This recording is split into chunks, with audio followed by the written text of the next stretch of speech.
KPC president പറഞ്ഞിരിക്കുന്നു സ്വയം. അത് KPC പ്രസിഡന്റ് മാത്രമല്ല, AICCന്റെ അങ്ങനെ സ്വയം സ്ഥാനാർത്ഥികളെ അവരുടെ അഭിപ്രായങ്ങളുണ്ട്. എല്ലാവർക്കും അഭിപ്രായങ്ങൾ പറയുന്നുണ്ടാകുമായിരിക്കും. പക്ഷേ പാർട്ടിയാണ് തീരുമാനിക്കേണ്ടത് ആരെ എവിടെ നിർത്തണം എന്നുള്ളത് പാർട്ടിയാണ് തീരുമാനിക്കുക എന്നുള്ളതാണ് KPC പ്രസിഡന്റ് പറഞ്ഞതിന്റെ അർത്ഥം. ഓക്കെ, ചോദിച്ചുകൊണ്ടിരിക്കുള്ളൂ. അതല്ല KICC എന്ന് പറയുന്ന കോൺഗ്രസിന് ആധികാരികമായിട്ടുള്ള കാര്യങ്ങൾ തീരുമാനിക്കാനുള്ള ഒരു അധികാരമുള്ളത് AICC ആണ്. ആ AICC അത് കൃത്യമായി അത് തീരുമാനിക്കും. AICCയിൽ അതിന് സ്ക്രീനിങ് കമ്മിറ്റി ഉണ്ട്, സ്ഥാനാർത്ഥി നിർണയ കമ്മിറ്റി ഉണ്ട്, അങ്ങനെ പല കമ്മിറ്റികളും അതിനകത്തുണ്ട്. അത്തരം കമ്മിറ്റികൾ ആ കാര്യങ്ങൾ വളരെ ക്ലിയർ ആയിട്ടും തീരുമാനിക്കും.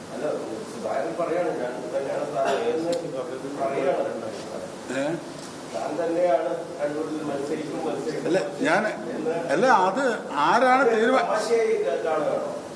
അത് ആരാണ് അത് മനോജ് ചോദിച്ചപ്പോൾ അത് ആരാണ് കണ്ണൂരിൽ അല്ലെങ്കിൽ കേരളത്തിലെ 140 UDF മത്സരിക്കുന്ന സീറ്റുകളിലെ സ്ഥാനാർത്ഥികളെ ഘടകകക്ഷികളുമായിട്ട് ചർച്ചയിൽ തീരുമാനിച്ചു. അത് കഴിഞ്ഞിട്ട് കോൺഗ്രസിന് കിട്ടുന്ന സ്ഥാനാർത്ഥികളെ ഹൈക്കമാൻഡ് തീരുമാനിക്കും. അതിനകത്ത് അപ്പുറത്തേക്ക് ജില്ലാ കോൺഗ്രസ് കമ്മിറ്റിക്ക് ഒരു കാര്യം അതിനകത്ത് പറയാനില്ല, ഒരവകാശവും. പിന്നെ ഈ നിങ്ങൾ അന്ന് ചോദിച്ച പോലെ ചോദിച്ചോണ്ടിരുന്നിട്ട് എന്നെ അടുത്തൊന്നും കിട്ടും നിങ്ങൾ ഒരു ധാരണ. അത് ഓരോരുത്തർക്കും വ്യക്തിപരമായ അഭിപ്രായങ്ങൾ സോഷ്യൽ മീഡിയയിൽ ഒരുപാട് കാര്യങ്ങൾ വരുന്നുണ്ട്. അതൊക്കെ നമുക്ക് ചർച്ച ചെയ്യാൻ പറ്റത്തില്ല. DCCക്കൊന്നും അതൊന്നും കാര്യങ്ങളൊന്നും. DCC AICCന്റെ താഴെ KPCCന്റെ താഴെയുള്ള ഒരു ഇതാണ് DCC. നമുക്ക് KPCCയുടെ നിർദ്ദേശം കാര്യങ്ങളും അനുസരിച്ചുള്ള കാര്യങ്ങൾ അല്ല. ഞാൻ ഇതിനകത്ത് നമ്മളിതെല്ലാം പറയുമ്പോഴും KPCC പ്രസിഡന്റ് പറയുന്നതല്ലേ കേരളത്തിലെ ആധികാരികമായി. KPCC പ്രസിഡന്റും പറഞ്ഞിട്ടുണ്ട് ഇതിന്റെ ആരും സ്വയം സ്ഥാനാർത്ഥി. അപ്പൊ ഇതിന്റെ ആരാണോ എവിടെയാണോ സ്ഥാനാർത്ഥികളെ നിർത്തേണ്ടത് ആരെയാണോ അത് KPCC കൃത്യമായി പറ്റുന്ന സ്ഥാനാർത്ഥികളെല്ലാം നിർത്തും. അപ്പൊ അത് പറ്റുന്ന സ്ഥാനാർത്ഥി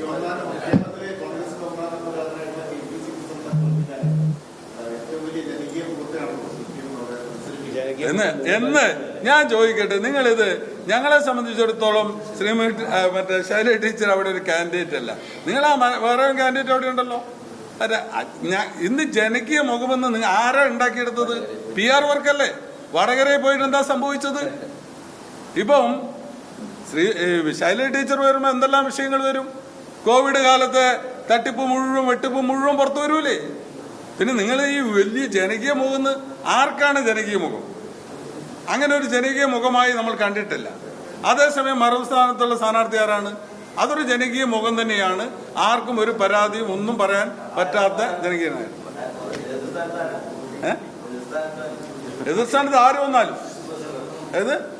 ആര് വന്നാലും ജനകീയനായ, അതായത് അവിടെ ഇതുവരെ വികസന പ്രവർത്തനങ്ങൾ നടത്തിയ ഒരാളവിടെ ഉണ്ട്. മനസ്സിലായല്ലോ? ഒരാളവിടെ ഉണ്ട്. അപ്പം ആ ആളുടെ നേട്ടം അവിടെ ബാധിക്കൂല. മനോജ്, ആ നടത്തിയ വികസന പ്രവർത്തനം അവിടെ ബാധിക്കൂല. അതുകൊണ്ട് ഒരു കാരണവശാലും ശൈല ടീച്ചർക്ക് അവിടെ എത്തി നോക്കാൻ പോലും സാധിക്കില്ല. ഓക്കെ, കുഞ്ഞികൃഷ്ണൻ മത്സരിച്ചാല് പിന്നെ അല്ല, കുഞ്ഞികൃഷ്ണൻ മത്സരിച്ച് CPM വോട്ട് മേടിക്കൂലേ? ഉറപ്പല്ലേ? എന്താ സംശയം ഉണ്ടോ? കുഞ്ഞികൃഷ്ണൻ മത്സരിച്ചാൽ കുഞ്ഞികൃഷ്ണൻ വോട്ട് കിട്ടും CPM-ന്റെ. ബാക്കി കാര്യം പിന്നീടല്ലേ.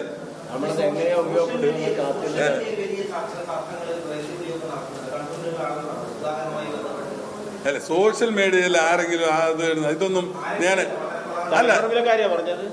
തലപ്പറമ്പിലെ അത്